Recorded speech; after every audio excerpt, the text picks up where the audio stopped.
I'm going to talk to you this evening on the subject of the spectrum of love.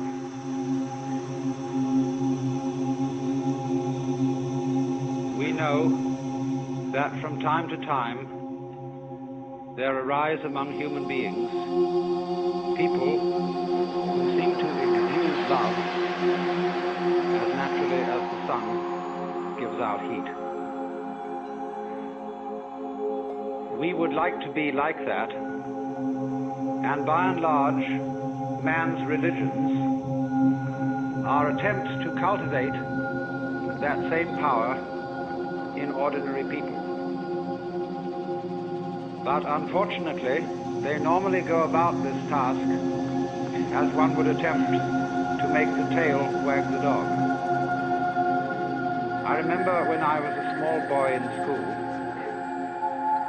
I was enormously interested in being able to do my schoolwork properly.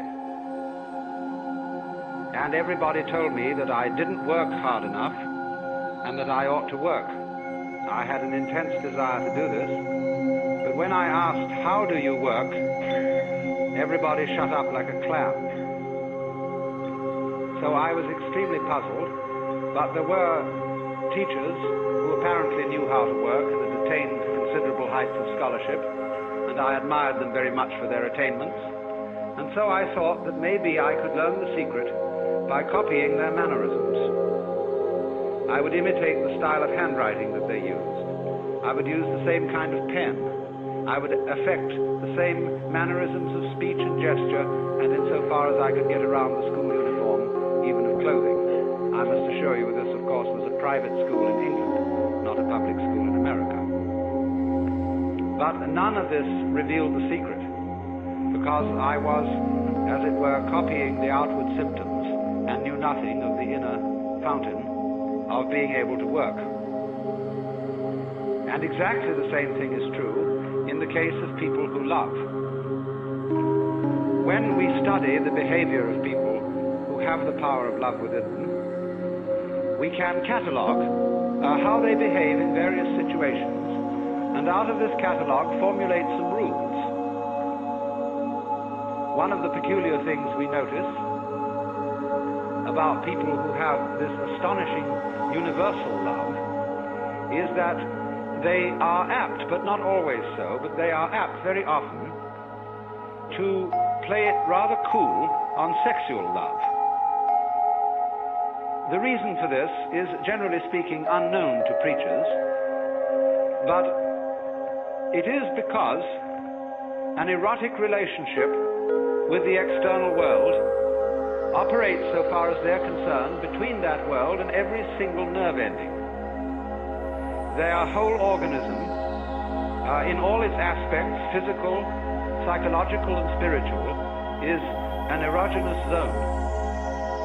And therefore, their flow of love is not specialized or canalized so exclusively in the genital system as it is with most other people, especially in a culture such as ours, where for so many centuries that particular expression of erotic love has been so marvelously repressed as to make it seem the most desirable kind of love that there is. And so we have, as a result of 2,000 years of Christianity, sex on the brain. It isn't always the right place for it.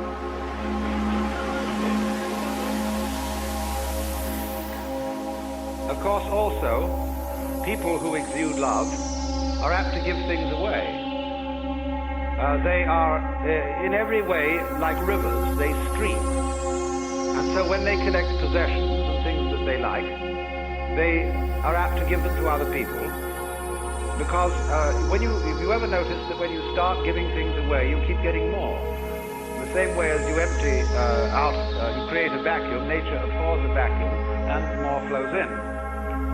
So, noticing this, the codifiers of loving behavior write down that you should give so much money to tax-deductible institutions and to the poor, and that you should be nice to people, that you should act towards your relatives and your friends and indeed even your enemies as if you love them, even if you don't.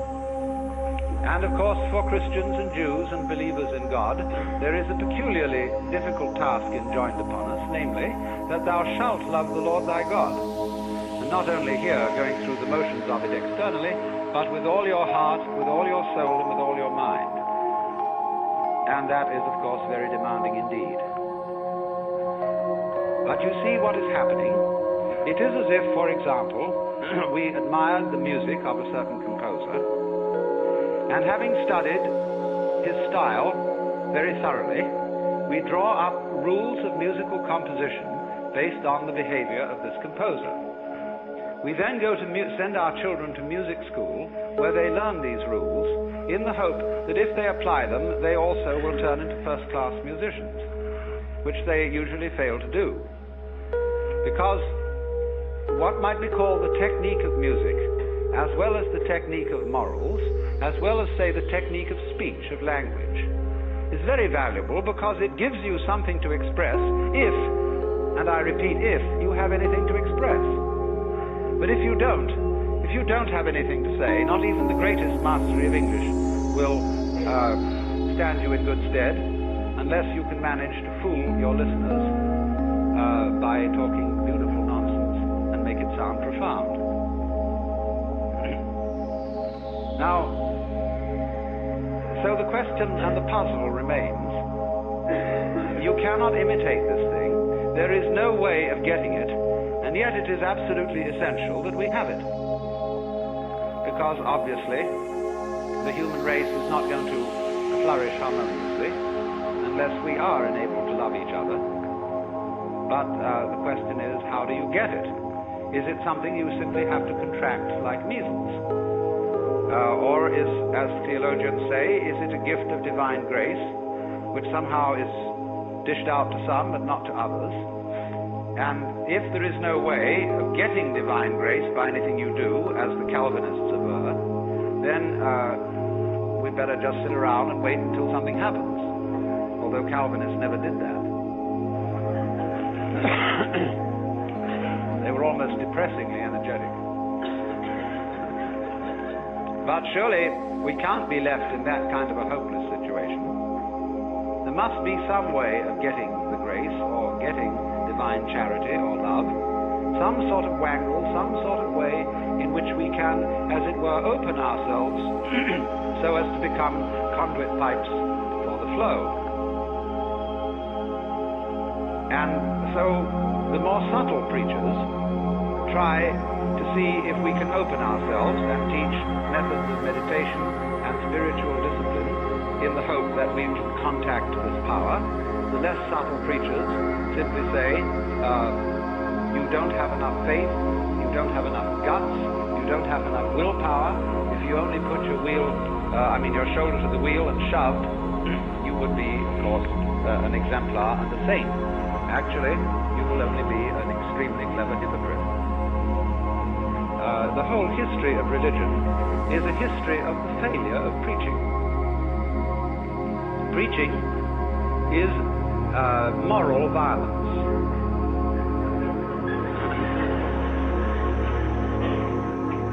If when you deal with the so-called practical world and people don't behave as you would wish they would, you get out the army or the police force or the big stick, and if those strike you as somewhat crude, you resort to giving lectures. And I mean lectures in the sense of a pie jaw, a solemn adjuration and exhortation to behave better next time. Now, let us look at some of the practical consequences of adjuring people and commanding people to love. Many a parent says to the child, nice children love their mothers. And, of course, I'm sure you're a nice child. You ought to love your mother, but not because I, your mother, say so, but because you really want to do so.